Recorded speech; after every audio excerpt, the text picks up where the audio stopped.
Mbappé y Messi, porque así no perderíamos nunca.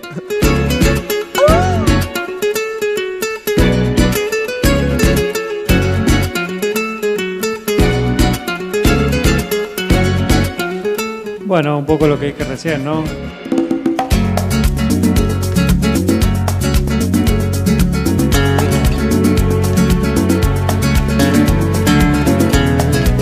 Es para mí el mejor del mundo, lo mejor lo que vi jugar y bueno, y nosotros dos hacíamos un dúo que era espectacular y bueno, para mí ha sido un placer, un honor jugar con él y bueno, y además es mi amigo.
Yo he vivido Messi desde pequeñito, ¿no? Yo la era buena del Barça la he vivido y me daría mucha pena que se vaya Messi, la verdad, sería una lástima tremenda.